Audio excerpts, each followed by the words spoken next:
Take one, common mark.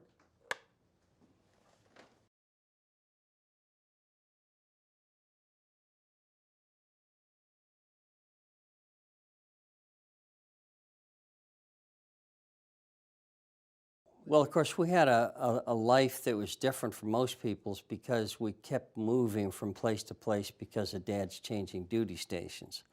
And often that would mean we'd go in the middle of a school year, November, April, and the hard part for us was all the societies had been formed. So you basically had 3 ways to get along. If you were a really superior athlete, new students were welcome. If you were really good looking, and at least I wasn't, or if you had a good rap, you know, you could tell stories, and that's how we got along. And I think that's really why John is so good as a politician, is because of those, you know, is having to talk to and entreat strangers. He was a good athlete, but we didn't play major sports. We were wrestlers. And John played some weight football, meaning a weight class football, and he was good at it. But he was a really good wrestler.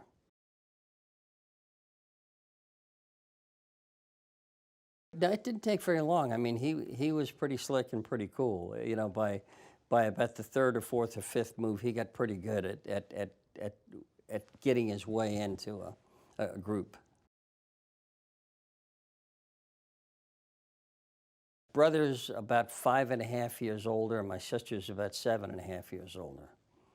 I was born in April. They were both born in August. It's like being asked about being poor or something. You just don't know. So I wasn't babied or anything that I'm aware of, but so it was fine, you know. When there's a 5.5 year difference, you know, you're just in different eras of school. And I always admired him. I mean, everything he did was cool as a kid. When I was 10 and he was 16, whatever he did was, you know, was just funny. Can I tell you 2 little anecdotes? Please. He was a funny guy. I mean, he was a clever, witty guy. Once we were driving along in a car. He probably was 16, 17, so that makes me 10 or 11.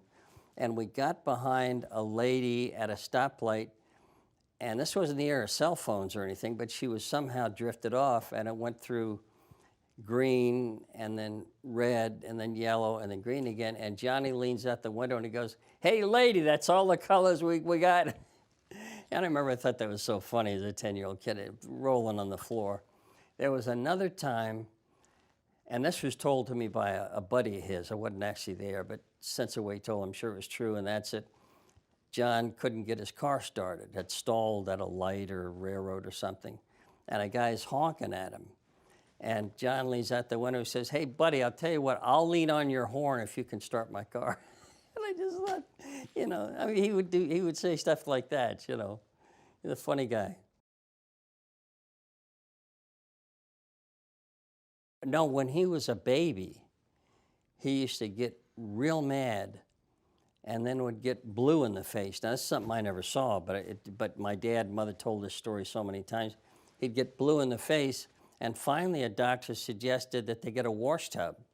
And whenever he did that, to put him in the cold water, and sure enough, that cured the problem. But as a little boy, apparently he got really furious at stuff, just, you know, like that.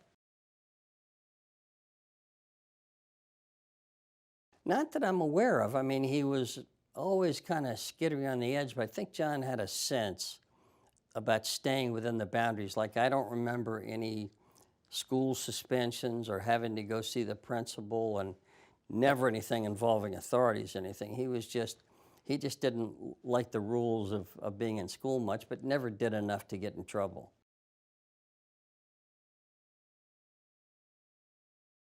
He must have, but I just don't know of any personal experiences. There was one time we were at an officers' club, and he had taken me and my date along as his guest, and there was some argument that went on between another flight squadron, which those squabbles are common in the Navy.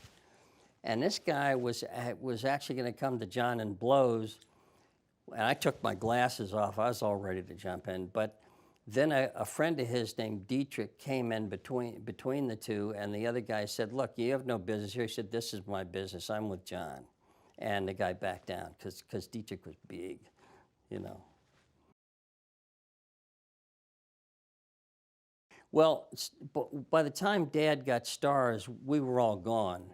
I mean, I left when Dad had just made a rear admiral. And one time he was the youngest rear admiral in the Navy, in part because he went to the Naval Academy at 16, which he later said was just too young. But so we grew up as kind of a middle class, middle level officer, which meant we didn't stay in quarters or anything. We had to rent a place, and they had whatever. So we didn't live the grand life that the admiral has with the quarters and the stewards and things like that. So it's just an ordinary life for a Navy junior, you know, or for a military family.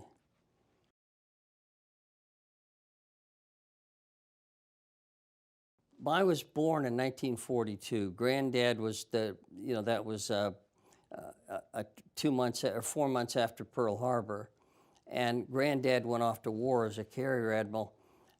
I apparently only saw him once in my entire life when he came back to the States for some reason briefly, and there was a picture of him holding me.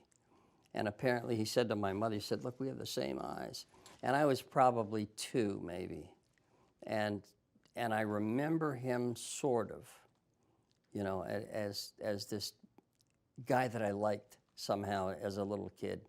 But I never saw him any other time except for that one brief moment, because he died when he came home from World War II. His name was John Sidney McCain, and he became senior. There was another John Sidney McCain, his father, but nobody used junior and senior in the South in those days for reasons I'm not sure. But Granddad became senior, then my father was junior, and John was the 3rd, and his son is the 4th, and his grandson, Jack's kid, is the 5th. So now there have been 4 straight John Sidney McCains at the Naval Academy. That's never happened. And this little kid, I'm sure, as John says, will go into the family business. And so he'll become the 5th. Yeah, it's a boy, that's right, yeah. So he'll become the 5th. But these days he could be a girl and go, of course.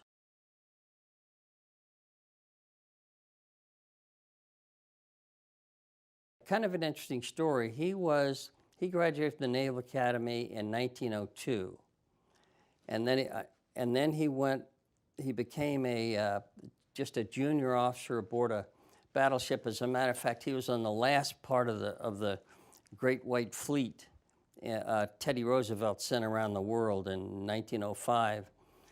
Now, do you know who Chester Nimitz is? No. Okay, Nimitz was the entire Pacific commander in World War II. He really led all those island invasions and so forth. And when he was an ensign, my grandfather was something called a passed midshipman, which was a probationary period they had in those days for 2 years. And they were on an old gunboat called the Panay down on the Yangtze River to patrol those water there. And Nimitz was the commanding officer, and my grandfather was the only other officer aboard, and he was a passed midshipman. Then he went on to serve in fleets. He'd always, you know, by the time between the 2 wars came, all of a sudden there was this new concept of naval air power, of airplanes flying off ships. And my granddad wanted to get into flying, but he was too old, 30, 31, whatever he was. Now later, after they start building the brand new, these carriers, they've got a lot of pilots, but none of them had much sea duty and simply weren't fit to command a big ship. So they went around to a bunch of senior captains, Navy captains, and said, "We'll send you to a special 9-month naval observer course at Pensacola so you can command a carrier." My granddad said, "I'll do it, but I want to do the whole 2 years."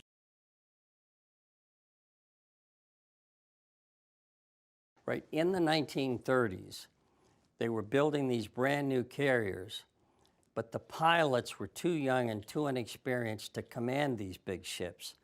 So somebody had a really bright idea, and that's to go around to a bunch of senior captains and tell them they would send them to a special short course at Pensacola, which is the Naval Aviation Student Training.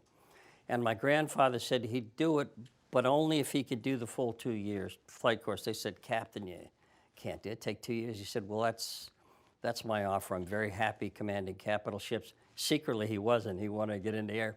Well, they actually let him go to Pensacola, and he got his wings at the age of 52, when most young pilots are getting up 24, 25.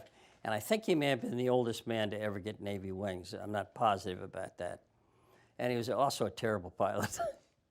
they used to announce McCain's in the air, and everybody would.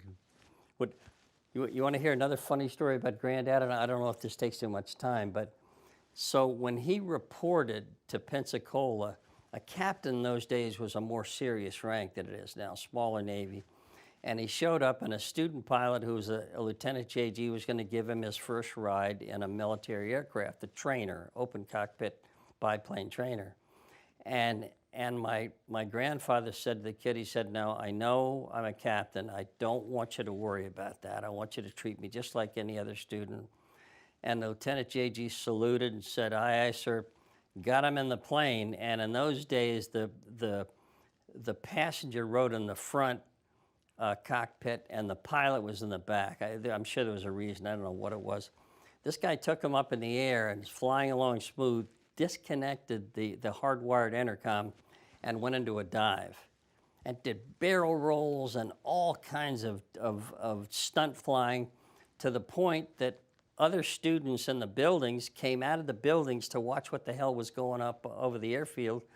And my granddad apparently was screaming, and you couldn't hear it, but he was terrified. He thought the kid had died. And then finally the pilot levels off, comes to a smooth landing, and my grandfather, white-faced, the pilot has to undo his seatbelt. He goes out on the wing, staggers off of it, and then goes behind a bush and throws up. And when he came back, Mitcher and Halsey were there, and he said, you know, you're never too old to get a goddamn lesson in leadership. And the student came up and said, did I do what you want? I said, did exactly right. It was your plane, and I appreciate the ride.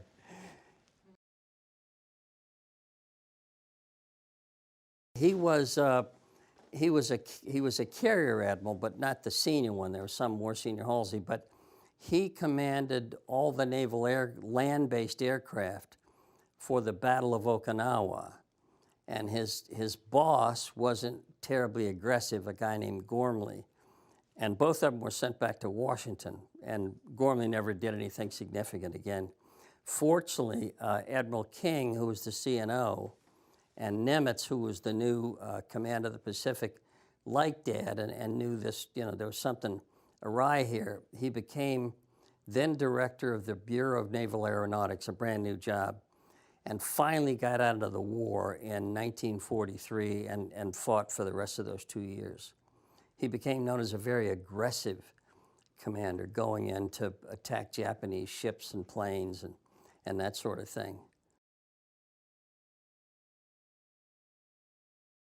My grandfather had tried to go to aviation school, but he had some kind of a heart murmur, which was, you know, non-invasive, benevolent. And the submarine doctors knew that there was nothing significant about this kind of a murmur. He went to submarine school, got him through the ranks. By the time World War II comes along, he's in command of a submarine, goes into the Pacific and Japanese-controlled waters and commanded 3 different submarines in World War II. Depth charged a couple of times, and they had some torpedoes that didn't work, you know, fancy new torpedoes that had a glitch. And he was reported to have fired 4 torpedoes at a battleship, and they all went toom, toom, toom, toom, without exploding. In fact, we lost some submarine officers early on because of that, I think. And then so he spends a war doing that, submarines.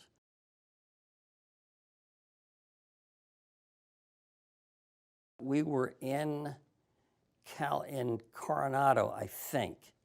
I should know more. For a time, we lived with my mother's twin sister in Los Angeles. and then we lived in Coronado. I'm not real clear.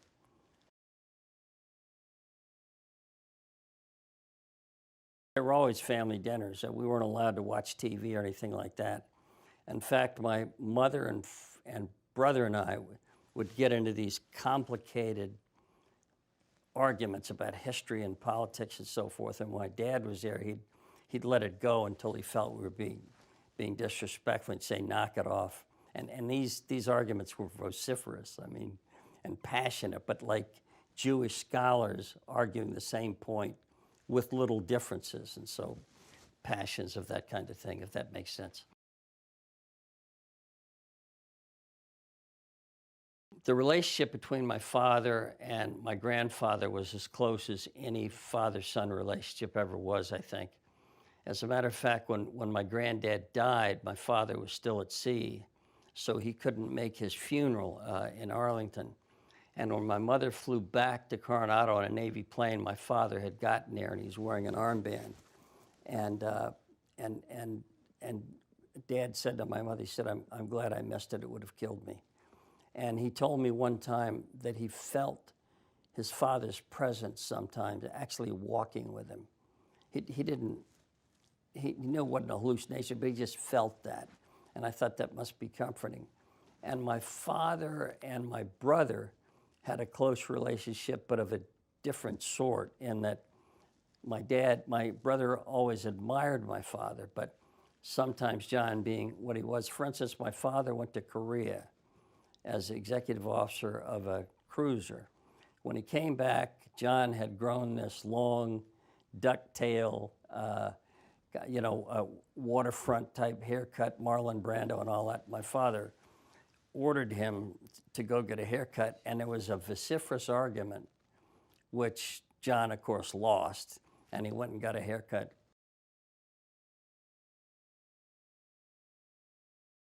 I never had that sense, so I'm sure John felt that way, but it was just something that somehow I knew Dad, as a naval officer, would be gone for long periods of time, and he was. But my mother sort of ran the family anyway, and the reason for that is that happens to most Navy wives, because when the husbands are at sea, the mother has to do all the bookkeeping and checks and the family and whatever. So she always ran things. So I just don't remember any painful absences the way John does. I think he was more aware, perhaps.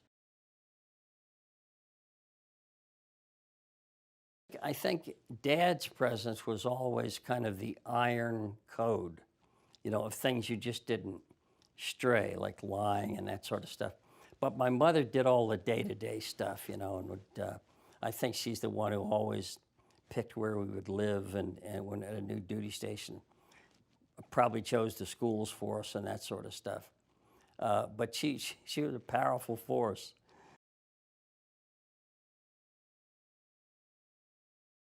Probably a quickness to, well, first of all, to really enjoy things and to do a lot of different things, but also to be a little quick to temper, perhaps.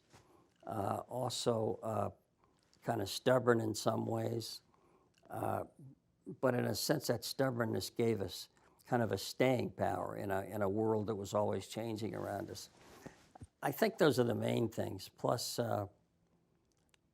I'm not sure, personality is certainly a part of it, because she's very valuable and very personable. One of the jokes between me and my mother, as I asked her, I said, Mother, you think I'm funny? And she says, no. And I'll tell you another little story if I'm not taking too much time. When she had her stroke, she was taken to Walter Reed, which was in Bethesda Naval Hospital, and she was pretty comatose. Having a stroke is like being hit by a train, and for a while it just knocks all your senses flat. And I came in the next morning, and there was just a gaggle of doctors leaning over a bed, and she had tubes coming out, all that stuff. And they were what they were doing is they were trying to assay her cognitive function. What did she know? What did she understand? What could she, and they were getting a lot of mixed messages. So I listened for a while, and I asked the doctor, said, do you mind if I try something? He said, absolutely. So I leaned down to my mother with all these things. I said, Mother, do you think I'm funny? And she said, no. And I mean vociferously. And I told the doctors, I think she has essential cognitive function. So, you know, and I don't think she thinks John is funny either. You know, she just thinks we're wise guys, you know.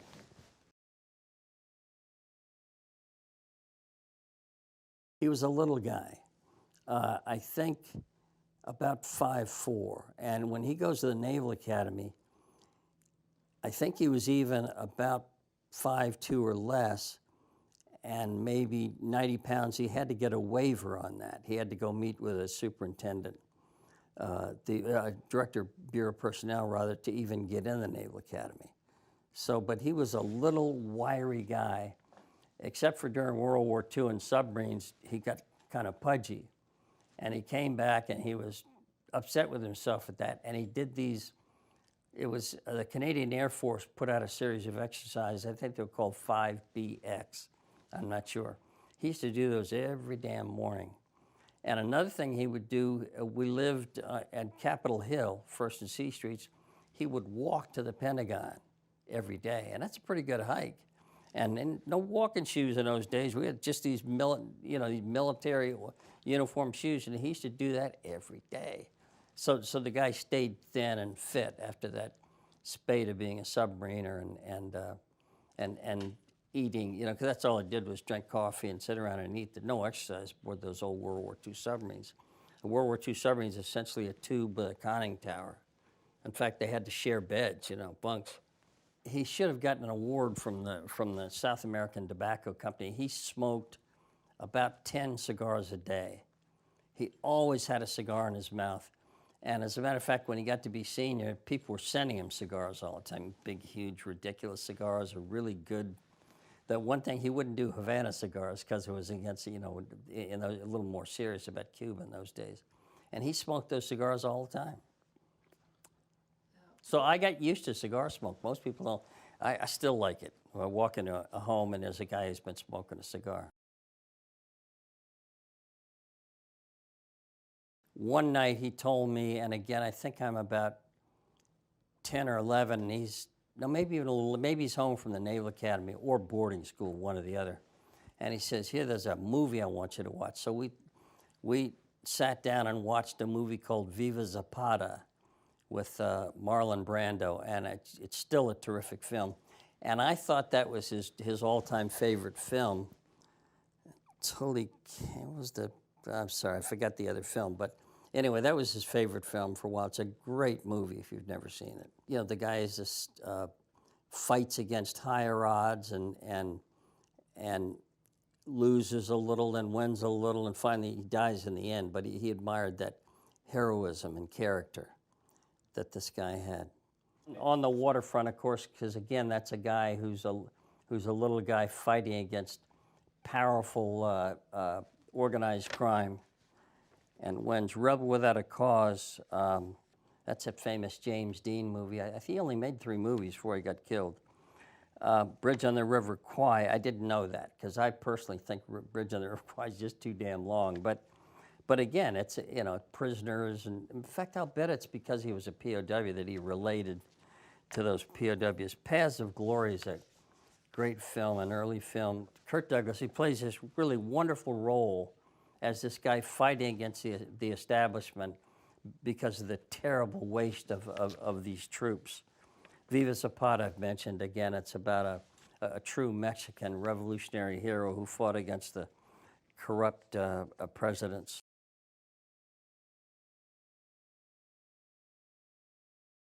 What Dad did when he came back, he worked in various war plans and developed this presentation that he became famous for, first called Sea Power, then the Two Ocean Challenge, and so forth. When he left the Navy, yeah, that was hard, because his health failed fairly steadily after that, and he was going to be an ambassador to one of the Southeast Asian countries, I think Cambodia, but I'm not sure. And that was canceled because he had developed some grand mal seizures, which later, to be understood, there was some brain damage that he'd had.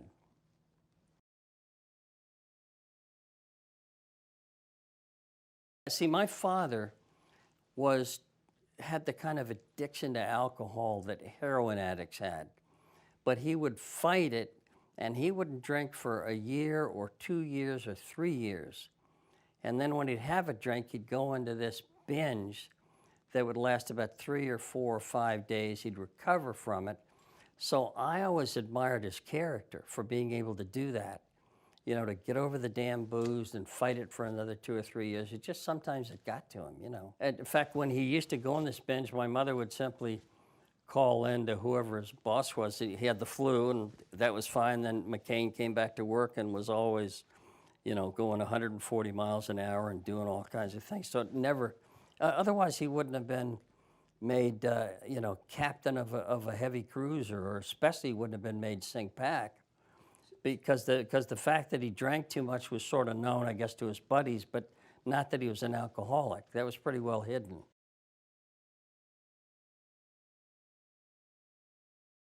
I think that's where John gets much of that. Now, my father used to say about my mother, she's the smartest woman I ever met, and the problem I have with is trying to find out what she wants, because she won't always tell me. So if I can find out what she wants and get it for her, then everything's smooth again. But I think John and Dad both were smart. My father was told by his father that gentleman and a scholar literally means you have to be extremely well read. And so Dad had a library that had Oscar Wilde and Dickens and The Rise and Fall by Carlyle, and he read all these fantastic books. He was extremely well read. And so John followed in that tradition, because there are always books in the house. We've always been voracious readers.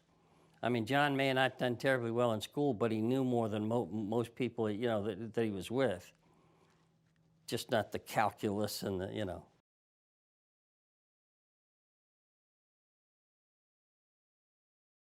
Let me tell you the story. After my aunt's husband died, she would spend a lot of time with Mother and Dad, especially when he got to be these senior commands, like Commander-in-Chief of Naval Forces Europe and then CINCPAC.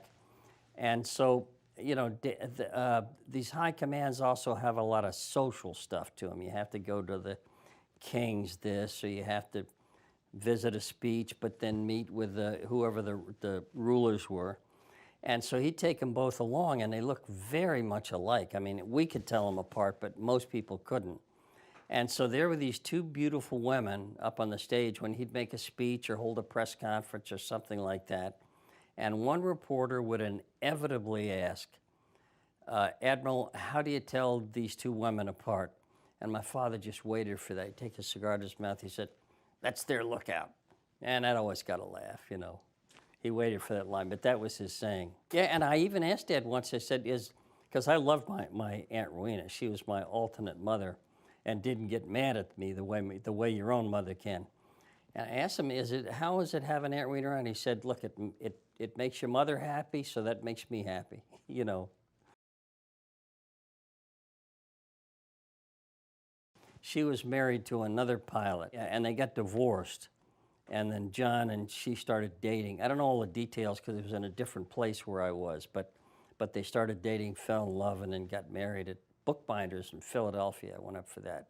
Bookbinders is a famous restaurant in Philadelphia that specializes in seafood. And so they'd become friends with the Bookbinders somehow, and maybe through Carol. And so they got married there. Well, actually, it was I was part of the wedding party, but there really wasn't the dum, any of that stuff. And I think part of that maybe is because Carol was divorced. I don't know exactly, but it wouldn't make any difference today. But anyway, they had a nice wedding, but it was it was in a courtyard, if I remember. Maybe it was in a church, I can't remember. But I can remember us all being in the courtyard for a photograph. She was, very animated, funny, and, a lot of fun, basically. Two boys, Doug and Andy. Doug, as you probably know, was a carrier pilot himself and now flies for American Airlines. Andy is the comptroller, or maybe even the vice president for economics or whatever, for Cindy's Hensley and Company. Good boys, both of them. I've always liked them.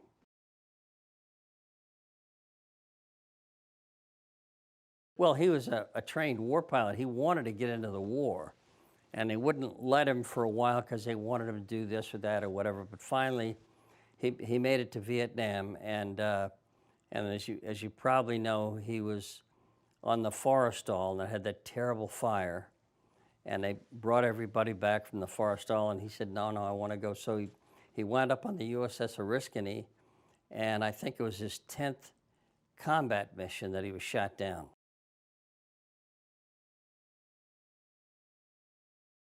I was a newspaper reporter in San Diego for the San Diego Union, and I got a call in the middle of the night. This would be October 27th, the next day, and my father and mother were both on the phone, which is very unusual. Usually one would call me, not the other. And they told me that John had been shot down. And I said, what happened? They said, well, fellow pilots report a fireball, and they think he didn't make it. And I remember this like one of those balls that they knock down buildings with, hit me right in the chest. And I remember pausing, and I said, well, what do we do now? And my father said, we just pray for the boy. Now, we weren't, as family members, we weren't supposed to talk to anybody about our Ken being shot down, because maybe he was still on the ground and trying to escape, and any public information about their having been shot down may help the North Vietnamese. But in my mind, he's not alive anymore, from what I could tell. And I used to listen to an all-news radio station and wake up to that. And I woke up, and it was in the middle of this story about Admiral's son captured by the North Vietnamese. And I woke up and I said, did I hear what I think I heard? And I called a friend of mine who was working for the Associated Press. He said, yeah, your brother has been picked up. I said, I'll be damned. Now, in my mind, he'd been dead for 2 days, and maybe it was even 2.5. I went into the newspaper that day, and everybody's commiserating. And I'm pretty happy. And I realized that that's very confusing to them, puzzling. So I had to sit them all down and explain that I thought he was dead for 2.5 days, and then they understood. But his being alive was just like the resurrection itself, because the Navy had said he died, and told a 4-star admiral that. And so when he was picked up, what apparently happened, he was on the ground, bleeding badly, been battered by his own airplane. They'd smashed his shoulder with a rifle butt, and they just put him in a hut, and they're going to let him bleed out. And then somehow they found out that his father was this big warlord, this big Navy warlord. In their mind, all the military commanders were also controlled property and were powerful politically. They didn't understand the U.S. They had very little power. So they saved him, for negotiating purposes. Otherwise, he would have died.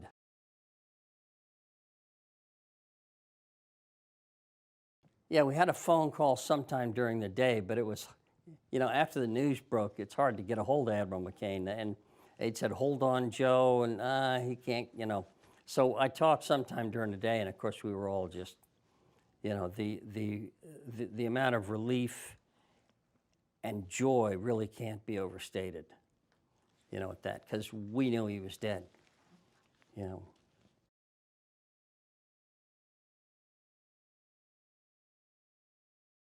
My father never talked about John. As a matter of fact, when reporters would often ask him questions, he would say, as you may be able to understand, I don't like to talk about the boy. I'll just tell you that I pray for him many times a day. He would never, because he didn't want anything, he said, to be used in those camps. And the North Vietnamese used everything they could. So he never talked about it, except to say that I pray for the boy. Well, he and I talked a little, but it was basically not any particular details, but the fact that he was there and, conditions weren't good, but he was alive and he was tough and that sort of stuff. I don't remember any detailed conversation with him. Nor her. She didn't like to talk about it either because it was hurtful. But military wives become very practiced in suppressing feelings because the way soldiers, when their buddies drop, they have to keep going or the battle's lost. So they just have to keep chugging and they take it out in private ways.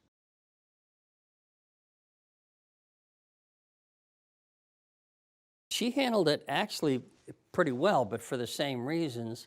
And she actually became involved in the POW MIA issue vociferously. She was living in Orange Park, Florida, which is the last home they had. And so she handled it pretty well and handled it largely by getting involved in the efforts that we all had to force the North Vietnamese to observe the Geneva Convention.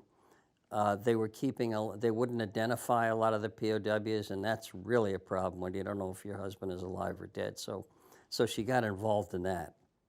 And then I think she went to work at the White House in the Visitors Bureau, which can be pretty busy, but I think she handled it pretty well. I actually went down to visit her in Florida for 2 weeks, and she showed me a lot of the sites in Florida, and she seemed to be handling it pretty well. Privately, we talked about how terrible it was and sad it was, but basically, she was like me. God, he's alive. That's the main thing. I don't know exactly what she told the kids, but the kids knew. At least the two boys did. I'm not sure Sydney did.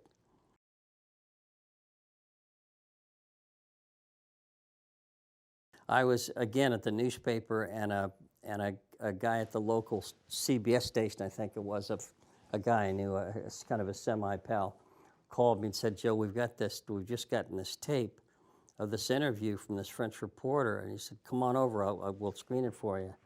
And there he was in that bed with that one arm up, in the cast, and talking haltingly and whatever. But so that was hard, to watch this guy that you'd always seen vertical and playing tennis and running around, and to be so badly. But he sounded lucid to me, and he sounded connected, and I even understood that he was being a tiny bit evasive, and to not say too much, and also to try to probably give some information to the POW guys.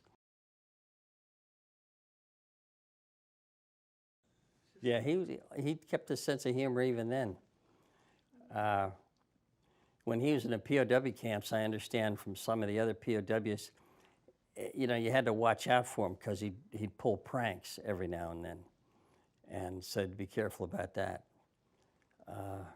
I actually made an ad that using Bob Crane, do you remember him, Hogan's Heroes and so forth, and he made an ad that I wrote saying that the POWs, that these POWs never have a nice day, which they did which they then did that they did a bumper sticker, POWs never have a nice day, and turned out they did have some pretty funny times. I find out later,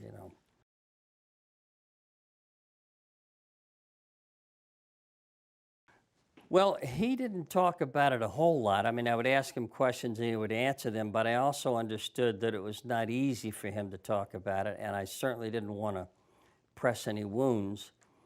Probably I learned more in an interview he did with a guy who did a book.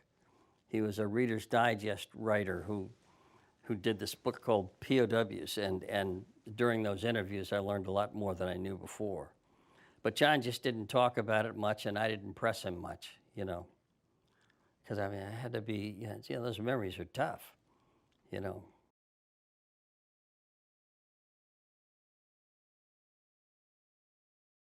Verboten. His wife was allowed to send letters, which he apparently never got, from what I understand. He never got any of them. The North Vietnamese were, pretty shitty about, excuse my language, but, were not nice about that. But for any other family member, it was just, we just weren't allowed to, for good reasons. Didn't want to overwhelm them, and, so it was just supposed to be the wife. Not even mother and dad could write him, according to the North Vietnamese rules.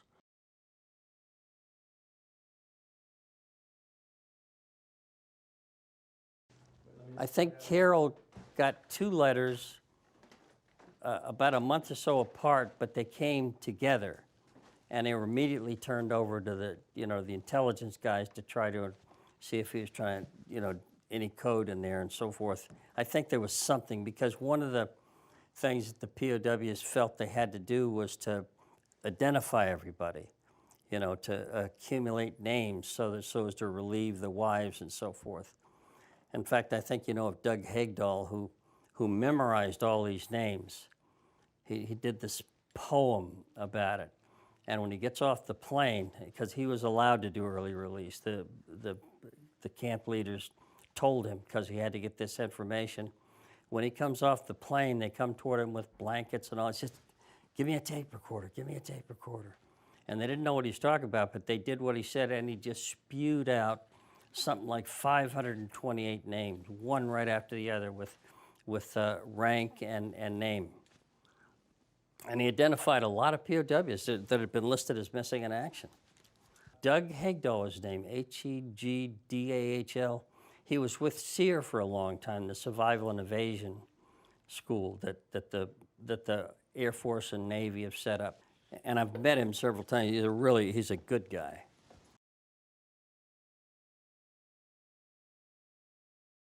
Orson Swindle's one of the toughest guys I ever met. They put him on a chair for 14 days and he wouldn't crack.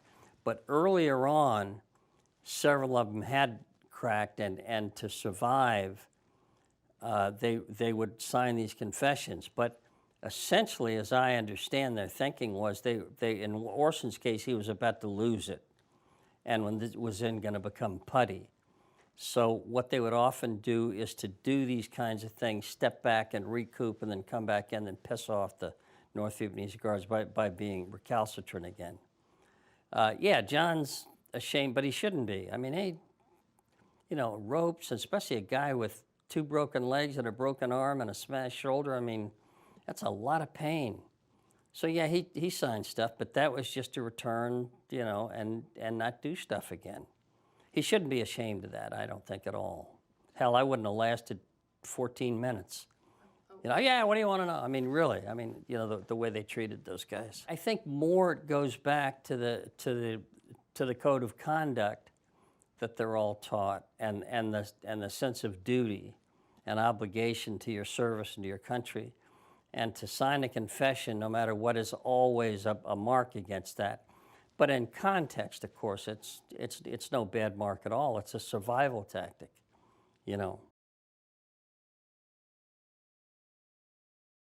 I mean, wasn't there, but I remember she was driving home from some party, I think, in Philadelphia or outside Philadelphia, and somehow lost control of the car, and it flipped, and the centrifugal force of the car rolling pushed her out of the windshield, and the legs just broke as they bent over that dashboard. So, yeah, she was really, and almost didn't make it, and today has been affected, by, she's about 3 inches shorter or something, and I'm sure has constant pain, but she's tough, And then her husband's going to come home, and there's a different Carol kind of thing.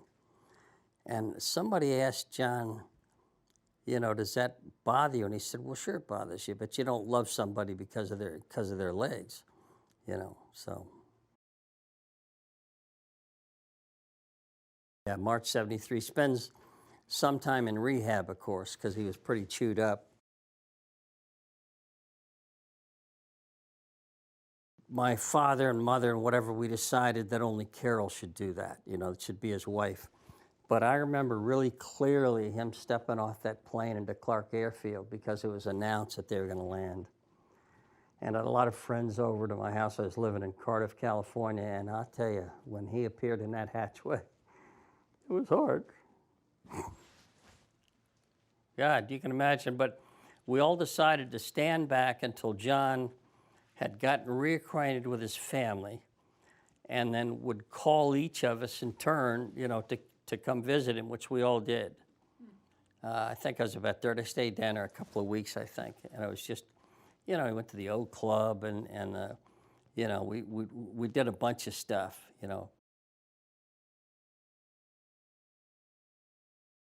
Interestingly,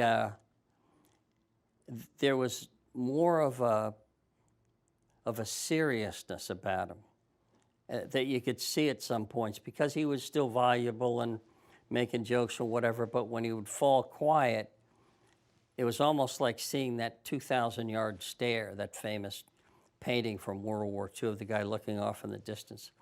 And so there was so he was different that way. And I think it may even be that experience that led him to do the political thing, I believe.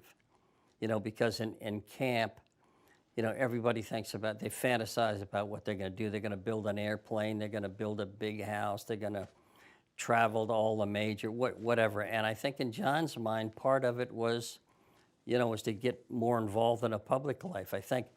But I also understand, I think he told me once that one of the reasons that he got out of the Navy was that the POWs, the injured POWs, were getting what some people felt was an easy ride, that normally they might not have been promoted because of medical reasons.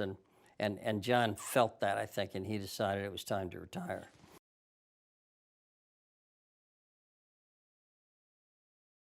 It has, and it bothers all of them because they don't think they ought to be treated, especially that differently. That all these guys, John's heroes, as he says, are the guys that left their lives there, that gave the ultimate sacrifice. So, and for them to come back and parades and this and that, and the other POWs, the other veterans coming back from Vietnam had to kind of almost creep into the country. He thinks that's terrible.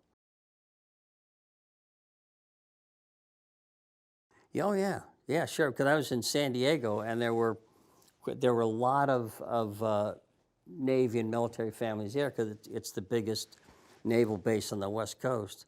And I got really involved in the whole POWMI issue. I was one of the people. We took 13 tons of protest mail to the to the Vietnamese liaison in Paris, and then out to the place where the Viet Cong, where we took a 1.5 mile long petition. These were done by different groups in the country, and we just sort of pulled it together. And the three of us brothers wore the POW costumes with the red and gray stripes, and did as much as we could, to embarrass the Vietnamese. We did this in 1970, I'm pretty sure during Christmas 1970. Went all the way across the country in this truck with the POW, painted sides, and collected mail at various points. Basically, it was to get some news coverage, and as we did in every town. And then we left from New York, and they put all the mail on a ship, and then we flew over and had to wait 3 weeks until the French gave us permission to pull off our demonstrations. Because we went right up to the North Viet and just banged on that damn door. It turned out that, of course, they knew everything because I had been handling the press, and I had all the press know that we were going to do this. So the North Vietnamese apparently ostentatiously an hour before we were to show up, got in cars and drove off. So there were nobody home.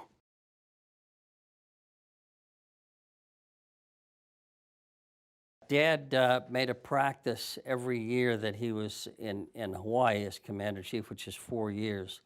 On Christmas, he would helicopter to the DMZ, the 17th parallel, where the North and South Vietnamese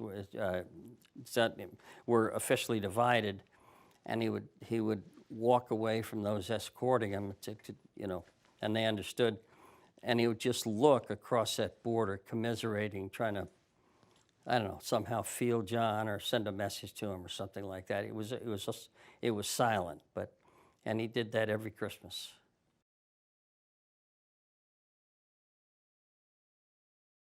Yeah, I did. Occasionally, I was in San Diego, and I'd come back to Washington or something, and Dad would invite me along something. So yeah, in fact, there's a picture of me with Nixon and some of the POW people, and in those days I had a beard and long hair because it's San Diego, and so it looks a little, I don't know where that photo is, but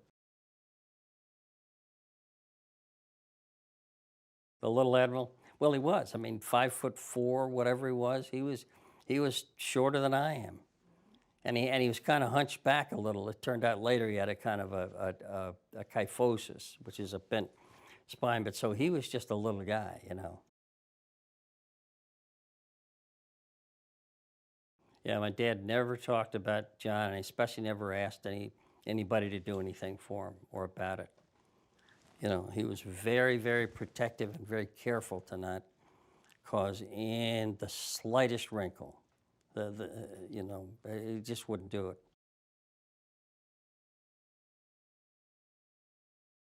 There was some fun, but there was a layer to him that was created in those 5.5 years.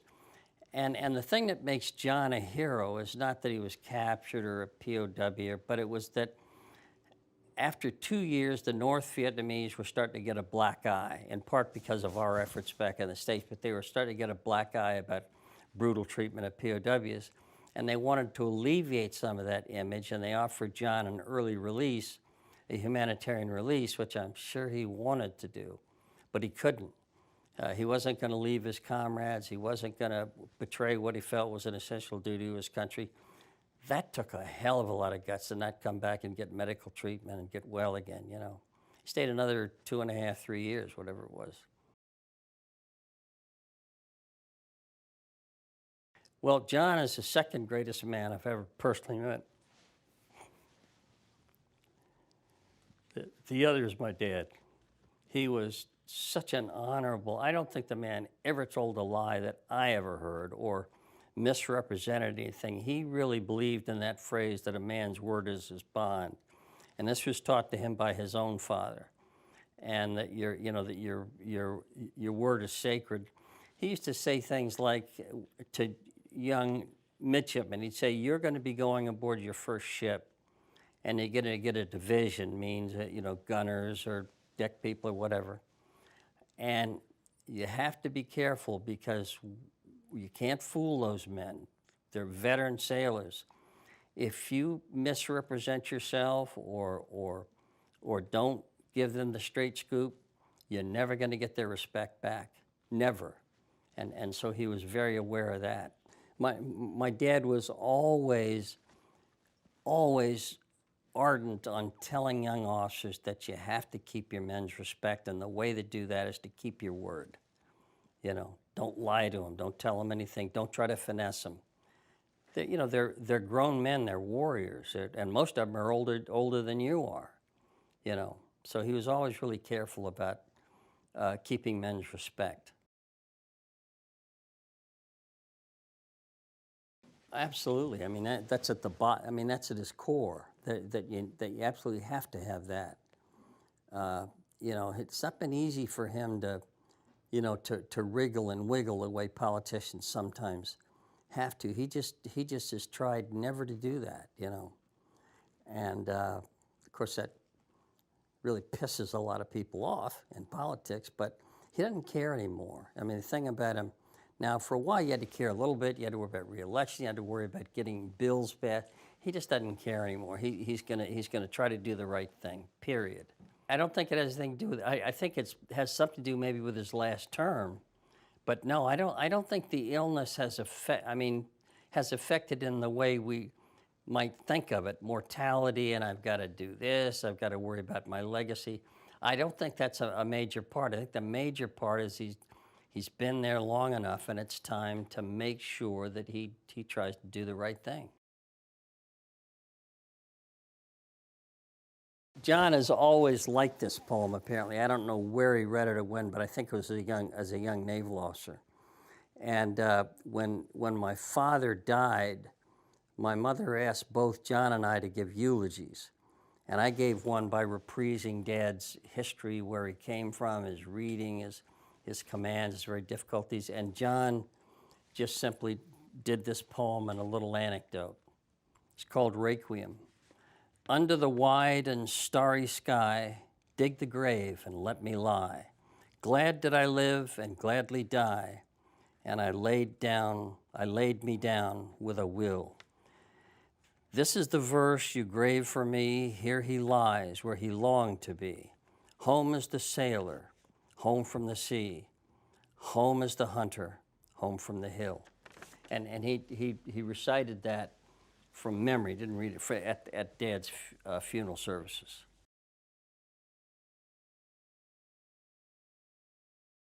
He kind of, as I say, it was sort of the family business. And he knew that Granddad was a high-ranking officer, and he knew that his father was a middle and then senior officer. And being around Dad, met lots of other senior officers. I don't think it had a particular effect that I'm aware of. Now, when he went to the Naval Academy, Naval Academy, your world changes. Any officer is sort of godlike because the midshipmen really run the Naval Academy. But even that, I don't think bothered him particularly. In other words, I don't think he was overly impressed that his father was anything in particular except a naval officer.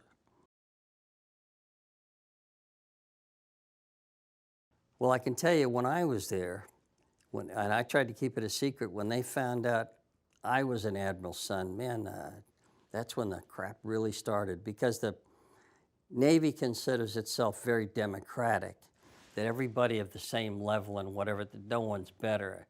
And to sort of prove it, they dump on you. So no, I think he probably took, Dad was a captain who was here, but I'm sure he took flack for that. It's something you just have to bear with.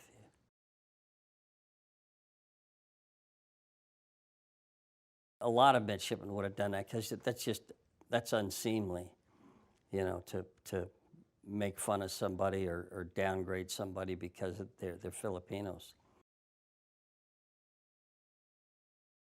He has a cause. Yeah, I agree with that. I think for a while, because he was messing around so much and kind of still stay within the bounds of, I think he sort of felt like a rebel without a cause, but he's always had a cause. And especially after he graduated from the Naval Academy and went to flight school, because that's serious business, flying warplanes, A lot of guys get killed just training in them. So I think that makes you much more serious. Weren't allowed to, for one thing, for a civilian or a kid to go up in a military aircraft. You can imagine I don't know if you remember when the Navy let some Navy League guy surface in a submarine, and it hit a boat. This was off of Hawaii, killed a bunch of people. And it's a kind of, you don't let anybody mess around with that stuff. There were actually two ships. There was a ship named after my grandfather. It was a destroyer escort launched in about 1954 and served for a long time, was refitted with missiles and then gradually retired. Then in 1998, there was a ship launched and commissioned that was named after both. Matter of fact, I argued with the Secretary of Navy that they ought to call it the McCains, plural, because there was precedent for that. There were a couple of other ships named after two men of the same, but they wanted to keep it the McCain. That wasn't a big deal, but I thought it would have been more interesting to call it the McCains. Launching, commissioning, I was there for everything. In fact, John assigned me the role of getting all the other relatives, because I had more contact with them, and to get them all there too, and I did. Of the launching, this is the first time a ship will ever touch water. And I decided to ask, could I be on the ship when it hit the water while everybody else was on this dock where I was going to come to? And essentially did this hard kind of rubbing, sliding, and then all of a sudden, you're on the water and you're floating. So that was cool. And I stood up in the bow, as we went over to the place. The second thing, the commissioning, I was actually the first one to say anything. They asked me, and I'm grateful for this, to do what they call set the first watch, and that was, I went to the place on deck, the quarter deck, and I told Lieutenant Joker Jenkins, set the first watch. So I got to do that. Yeah, they were sort of delighted because nobody rode down the ways with a ship, apparently. I didn't know that, but very few people did. They all waited in the fancy chairs in the dock and the bunting and all that.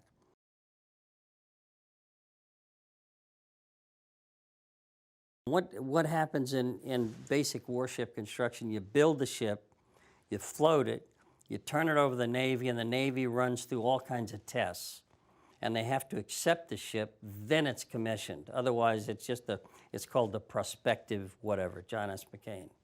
I was at both. The launching was about 2 years before the commissioning. It takes a lot of testing. That was I mean, it was the fifth of its class, but this was a whole new kind of ship. This is one not with the captains up on the bridge, but down the CIC, and it's got these completely integrated computer control system that controls weapons, detection, everything else. As a matter of fact, I wonder if the reason these Navy ships have been having problems is they've kind of lost a sense of seamanship. And there ought to be an OOD and a quartermaster on the bridge at all times.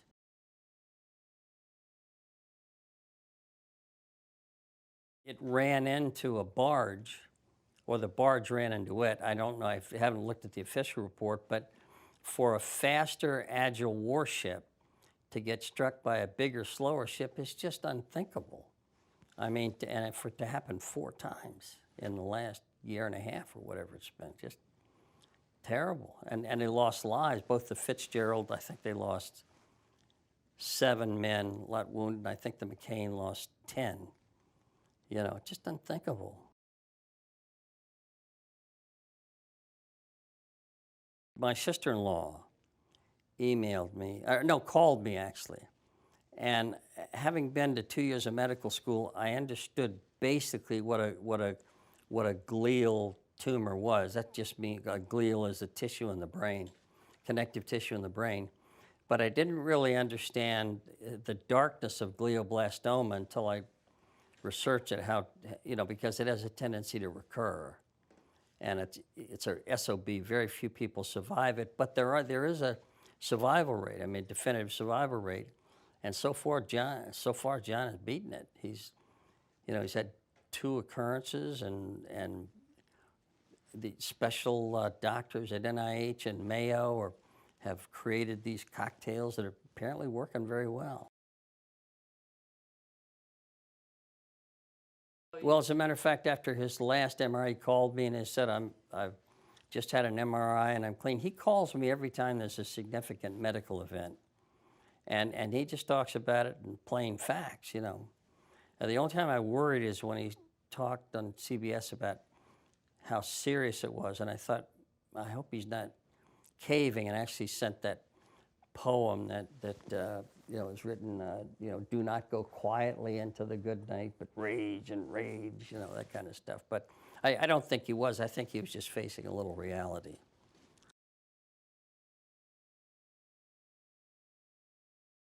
When I talked to him, especially the first time after he's first diagnosed with this terrible disease, he's, "Hey, Joe boy, God damn it, how you doing?" In other words, it was the old John McCain, and I'm not sure that John McCain, weighted down by the darkness of a glioblastoma, is going to be able to do that, because it sounded really natural. So I think he's handling as best he can. I don't know what he thinks his eventual prognosis is, but I think it's positive because he's beaten so many things, 4 or 5 airplane crashes, the Forrestal fire, the melanoma. It was a time he was hit by a squash ball at the Naval Academy, and they thought his eye was damaged and he wouldn't be able to go to flight school after all, that kind of stuff, and it healed. So he's just beaten a lot of devils, I think he's going to beat this one. Has so far.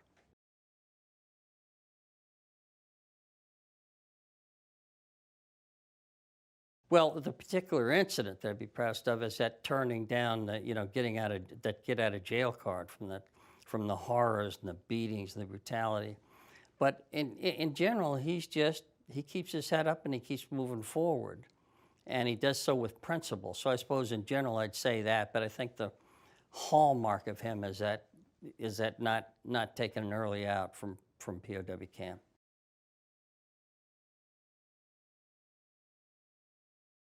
Yeah, that's right, because most campaigns, I'll tell you how dirty they are. There's one going on in Virginia. They're voting today, and one's, pandering to child molesters. It's just terrible stuff, and I don't think John would never allow that.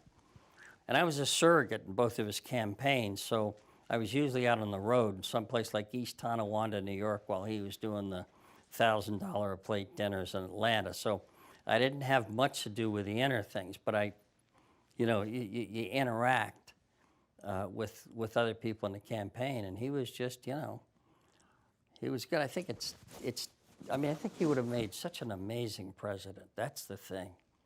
I mean, with him in command for the last 4 years, for the last 8 years, if you assume he got reelected, I think he would have been one of the most interesting presidents in our history and possibly one of the great ones.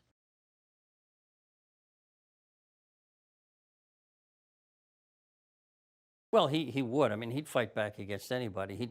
The only time you don't fight back is if you're a naval officer and you're a superior officer. You have to take that. But you're a politician. As he said, we're all equals here. Three branches of government, and we don't have to take this. He's going to do his best. He's got another 4 years, so maybe do. A lot of people respect him. A lot of people don't like him, and on his own side of the aisle. And there's some old friends that can't understand why he's doing this. And I just tell him, I said, look, he's going to do what he thinks is right. It doesn't make any difference what people think the consequences are. He's going to try to find that middle, truthful road, and hopefully, if people will follow in his wake and others like him, we'll get back together on this thing. Because everything that happens in the Senate and the House is just a pissing contest. It just, no matter what somebody else does, the other side just, denigrates it. First of all, I thought it was amazing because I didn't know that he was going to say no to be that key vote. But I thought, and even if I didn't agree with it, and I'm not saying whether I agree with it or not, I thought, that is really character. I mean, that's cool. Good for you, John. And I don't think much of his fuss is with Mr. Trump over the remark about not being a hero, because they'd been having some disagreements before that. I think it's just that, that he's going to do what he thinks is right, and he doesn't think the president is doing the right thing all the time, especially with the tweeting. And I haven't talked to him about these NFL players, but I'm just flabbergasted because, the flag and the Star-Spangled Banner are not political emblems.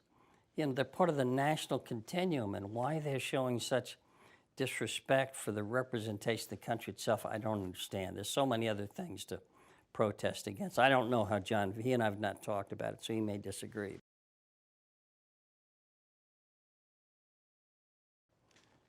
I will remember him as a man who always tried to do the right thing when he was in a position of responsibility.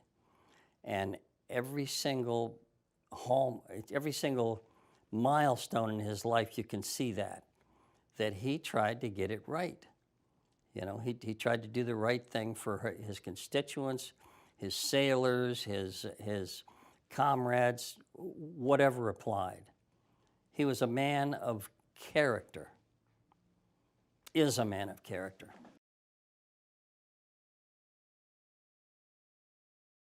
Well, there are some naval officers who do that. One of his fellow POWs, Admiral Lawrence, was buried in Annapolis. I went to his funeral. That's the sort of the seed of things. I mean, either one, would be a place of honor. But I think he sort of wants to be buried with his boys, almost all those men that have gone back. Naval Academy was founded in 1845, so that would be 173 years, I think, if I'm doing the math right. A continuum, of sending men down to the sea in ships to come back with all kinds of problems sometimes, but to go down the sea in ships and protect and fight for the nation.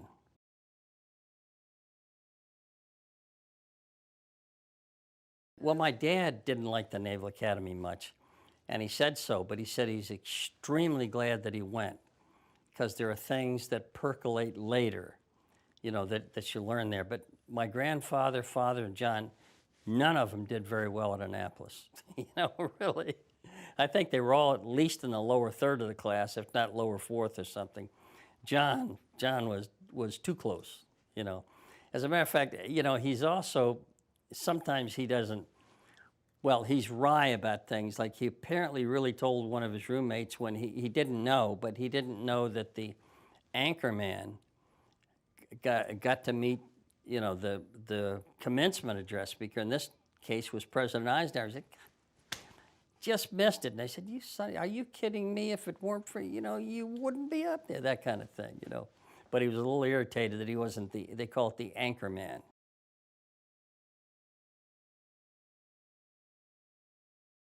Yeah, one time his wife and a friend of hers were real late. They were going to meet here. And he was pretty cool agitated, but as soon as they walked in the door, roar, you know, and they sort of cowered.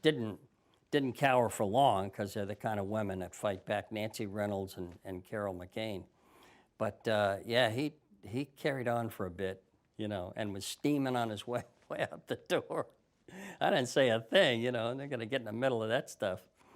That's the main incident that I personally was witness to, was him blowing off on his wife. Because she was like, they'd been out having a good time and shopping, but John, they need to be there at 6:30 to make some kind of reservation or something, and so he was really pissed. But John, yeah, that was something. There was steam and fire and volume, and you know, no insults or anything, but just, God, Dad, where have you been? We got to, you know. But John, I don't care, damn it, you know, and that kind of thing.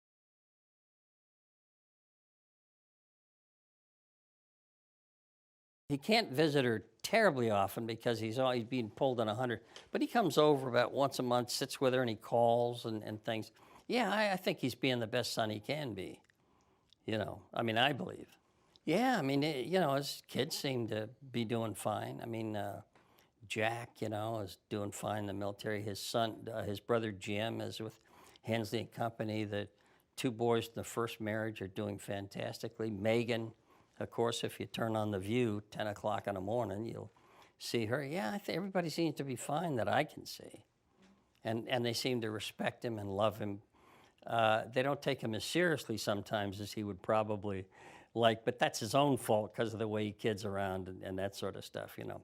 I'll tell you one anecdote. Meghan McCain, who's now on The View, I think she's 30, 32, I don't know which, but I was staying out there during one Thanksgiving, and I was in a guest house.